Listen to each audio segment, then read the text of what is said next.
నమస్కారం sir. Sir AP ఎలక్షన్స్ని దృష్టిలో ఉంచుకొని న్యూస్ ఎరీనా ఇండియా అని ఒక సంస్థ సర్వే నిర్వహించింది సార్. ఇప్పుడు ఈ ఫలితాలు బయటకు వచ్చాయి. మరి సర్వే ఏం చెప్తుంది, ఎవరికి ఫేవర్గా ఉంది సార్?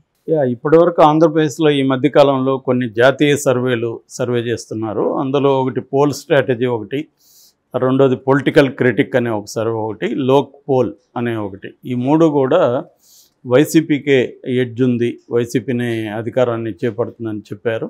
ఇప్పుడు కొత్తగా న్యూస్ ఎరీనా ఇండియా అనే ఒక సంస్థ ఆంధ్రప్రదేశ్లో సర్వే చేసింది. వీళ్ళు దాదాపు 88,700 మందిని వాళ్ళ అభిప్రాయాలను తీసుకున్నారని చెప్తున్నారు. అంటే అన్ని గ్రూప్స్, ఇట్లు డైలీ వేజ్ లేబర్ కావచ్చు, స్టూడెంట్లు కావచ్చు, రైతులు కావచ్చు, కార్మికులు కావచ్చు, మహిళలు, ఇలాగా అనేక గ్రూపులని వీళ్ళు కలిసి చేశారని చెప్తున్నారు. డిసెంబర్ 1 నుంచి జనవరి 12 వరకు, అంటే కంప్లీట్గా 42 రోజుల పాటు ఈ సర్వే చేశామని వాళ్ళు ప్రకటించారు. సో వాళ్ళు ప్రకటించిన దాని ప్రకారం వీళ్ళు కొన్ని అంశాల ఆధారంగా చేశారు. ఒకటి ఏంటంటే సంక్షేమం, ప్రత్యేక హోదా మీద ఎవరి స్టాండ్ ఏంటి, తర్వాత ఈ ఆంధ్రప్రదేశ్ రాష్ట్ర అందిస్తున్న సేవలు కావచ్చు, పరిపాలన కావచ్చు, తర్వాత లా అండ్ ఆర్డర్ సిచ్యువేషన్ ఎలా ఉంది, స్థానిక ఎమ్మెల్యేల పనితీరు ఎలా ఉంది, తర్వాత రాజధానుల అంశం అమరావతి వర్సెస్ 3 క్యాపిటల్స్, తర్వాత సిబిఎన్ చంద్రబాబు నాయుడు గారు అరెస్టు, టీడీపీ జనసేన పొత్తు, ఇటువంటి అనేక అంశాలని దృష్టిలో పెట్టుకొని ఈ అంశాలకు సంబంధించి వాళ్ళ అభిప్రాయాలు తీసుకున్నామని చెప్పారు. ఇందులో ప్రధానంగా వాళ్ళు చెప్తున్నది ఏంటంటే దాదాపు 122 అసెంబ్లీ స్థానాలు వైసీపీ గెలుస్తుందనేది వాళ్ళు తేల్చారు. ఇందులో వాళ్ళు ప్రధానంగా చెప్పింది ఏంటంటే ఎక్కువ స్త్రీలు వైసీపీ తరపున ఉన్నారు, పురుషుల కంటే కూడా. స్త్రీలు వచ్చి 54.77% వైసీపీని సపోర్ట్ చేస్తుంటే టీడీపీ జనసేనను 41.12% మహిళలు సపోర్ట్ చేస్తున్నారు. ఇక మేల్ విషయానికి వస్తే, మగవాళ్ళ విషయానికి వస్తే 45.68 వైసీపీని సపోర్ట్ చేస్తుంటే 49.67 టీడీపీ జనసేనను సపోర్ట్ చేస్తున్నారు. ఓవరాల్గా 49.14% వైసీపీని సపోర్ట్ చేస్తుంటే 44.34%ని టీడీపీ జనసేనను సపోర్ట్ చేస్తున్నారు. ఇక కాంగ్రెస్ 1.21% మాత్రమే ఉంది. బీజేపీ అయితే ఇంకా ఘోరంగా ఉంది, 0.56%. సో ఇతరులు ఒక 4.79% అదర్స్ అని వేస్తున్నారు. అదర్స్ ఎవరంటే సిపిఐ సిపిఎం కావచ్చు, లేకపోతే ఇండిపెండెంట్లు కావచ్చు, ఇటువంటి వాళ్ళందరినీ అదర్స్ కింద వేసి ఒక 4 పాయింట్ వేశారనమాట. సో దీంట్లో ప్రధానంగా ఏంటంటే ఒక కడప, కర్నూలు, విజయనగరం ఈ 3 చోట్ల వైసీపీ క్లీన్ స్వీప్ చేస్తుంది.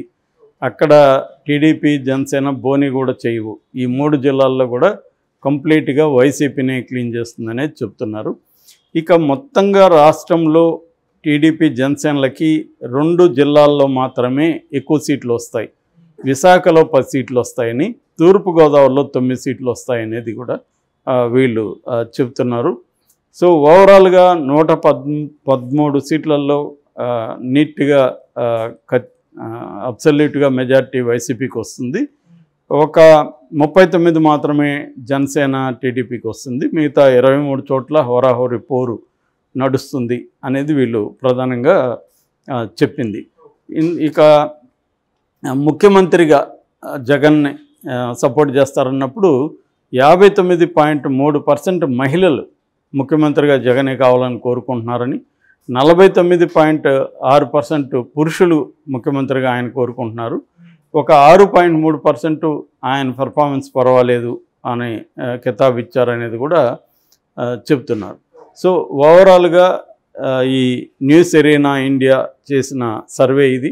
దీన్ని ఎప్పట్లాగే టీడీపీ వాళ్ళు కొట్టిపారేస్తున్నారు. వీళ్ళు జాతీయ మీడియాలకి డబ్బులు ఇచ్చి సర్వేలు ఇలా చేయిస్తూ ఉన్నారు అనేది వాళ్ళు చెప్తున్నారు. ఎందుకంటే మనం చూసాం జగన్ ఎమ్మెల్యేల పనితీరుకు సంబంధించి 4 రకాల సర్వేలు చేయించారు. ఒకటేమో ఐపాక్ సర్వే, 2 తన స్టేట్ ఇంటెలిజెన్స్ అండ్ సలహాదారులు కలిసి ఒకటి, 3వ సర్వే చెవిరెడ్డి భాస్కర్ రెడ్డి టీము, 4వ సర్వే ఇలాంటి జాతీయ ఈ న్యూస్ ఏజెన్సీలు కొంత ఇటువంటి సర్వేలు చేసిన అనుభవం ఉన్న కొన్ని జాతీయ వాటిని పెట్టి సర్వేలు చేయించారని చెప్తున్నారు. ఒకటేమో ఇంటర్నల్గా నివేదికలు ఇస్తారు, ఇంకొకటేమో బయటికి చూపిస్తారు. సో వాళ్ళకి ఆల్రెడీ డబ్బులు ఇస్తున్నారు కాబట్టి ఇంటర్నల్గా ఏమో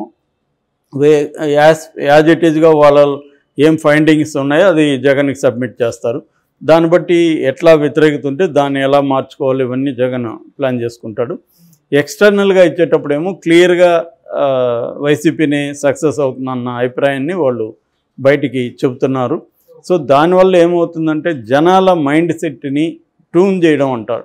అంటే వైసీపీ గెలుస్తుంది, వైసీపీని వేవ్ ఉంది అన్న ఇది వాళ్ళు తీసుకొస్తున్నారు. దీంట్లో నెగిటివ్ పాయింట్స్ని కూడా వాళ్ళు కొన్ని చెప్పారు. వైసీపీ నుంచి నెగిటివ్ పాయింట్స్ ఏంటంటే ఈ 3 రాజధానుల ముఖ్యంగా అమరావతి దగ్గర కొన్ని జిల్లాల్లో వ్యతిరేకత ఉంది.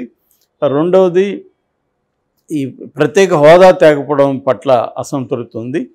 మూడవది మగవాళ్లలో ఈ సారా బ్యాన్ అన్నారు కానీ బ్యాన్ చేయలేదు. ఈ లోకల్ బ్రాండ్లు ఏవో పిచ్చి బ్రాండ్లు ఇస్తున్నారు, దానికి సంబంధించి కొంత వ్యతిరేకత ఉంది. కొంతమంది ఎమ్మెల్యేల పనితీరు పట్ల కూడా వ్యతిరేకత ఉందనేది వైసీపీకి సంబంధించిన నెగిటివ్ ఆస్పెక్ట్. ఇటు తెలుగుదేశం తరపున వాళ్ళు ప్రధానంగా చెప్తున్నది ఏంటంటే చంద్రబాబు అరెస్ట్ పెద్ద ఇంపాక్ట్ లేదు జనంలో, ఓన్లీ కొంతవరకు పర్సంటేజ్ మాత్రమే ఉంది. ఇక లోకల్గా సెకండరీ స్థాయి లోకల్ లీడర్షిప్ తెలుగుదేశంలో గట్టిగా లేదనే అభిప్రాయం బలంగా ఉందనేది వీళ్ళు చెప్పింది. కానీ ఇదంతా కూడా డబ్బులిచ్చి వైసీపీ కావాలని మైండ్గా మారడానికి, పీపుల్స్ మైండ్ మీద ప్రభావితం చూపడానికి వీళ్ళే గెలుస్తారన్న ఒక నెరేటివ్ని జనంలోకి తీసుకెళ్ళడానికి పనిచేస్తుంది. సో ఈ పిచ్చి సర్వేలంతా నమ్మాల్సిన అవసరం లేదనేది తెలుగుదేశం వాళ్ళు కొట్టి పరేస్తున్నారు. మామూలుగా ప్రతి పార్టీ కూడా ఏం చేస్తాయంటే తమకు అనుకూలమైన సర్వేలని చేయించుకుంటారు. సో అది కామనే. అలా చేయించుకోవడం ద్వారా జనాల్లో వీళ్ళే గెలుస్తారనే అభిప్రాయం తీసుకెళ్తారు. సో వైసీపీ కూడా ఈ గేమ్ ఆడుతున్నట్టుగా మనకు కనబడుతుంది. ఎందుకంటే ఈ సర్వేలన్నీ కూడా వైసీపీకి అనుకూలంగానే వస్తున్నాయి. ఈవెన్ జాతీయ స్థాయిలో మొత్తం మోడీ వర్సెస్ రాహుల్ అనే ఒక ఇది ఉంది కదా, దాని మీద సర్వేలు చేసేవాళ్ళు కూడా జగనే వస్తాడని చెప్తున్నారు.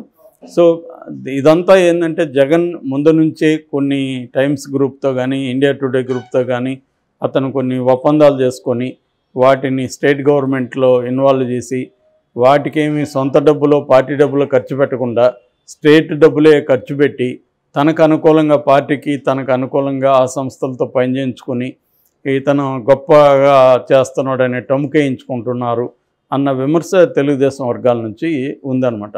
ఈ కాంటెక్స్లో దీని విశ్వసనీయత ఎంత అనేది డౌట్ఫుల్ యాక్చువల్గా. ఎందుకంటే ఇప్పుడు మామూలుగా ప్రీ పోల్ సర్వేలు అనేక సర్వేలు విశ్వసనీయత విషయంలో ఇబ్బంది. ఎందుకంటే ఏ పార్టీకి అనుకూలం ఉందని చెప్పినా ఇంకొక పార్టీ దాన్ని కొట్టిపారేస్తారు. సో అది ఫైనల్గా గెలిచే వరకు కూడా కొంత ఇబ్బంది. ఎంతో కొంత ఎగ్జిట్ పోల్స్ కొంతవరకు నమ్మచ్చు, ఎందుకంటే ఎలక్షన్లు అయిపోయిన తర్వాత వాళ్ళు చేస్తారు. అప్పటికి ఇంకా ప్రజల్ని మైండ్ సెట్ మీద ఇన్ఫ్లుయెన్స్ చేసే కార్యక్రమం వాళ్ళకేం ఉండదు కాబట్టి అవి ఎంతో కొంత ఆనెస్ట్గా వాళ్ళు చేస్తారు తప్ప ప్రీ పోల్స్ సర్వేల్ని మనం నమ్మడం అంటే డిపెండబుల్ అయితే కాదు.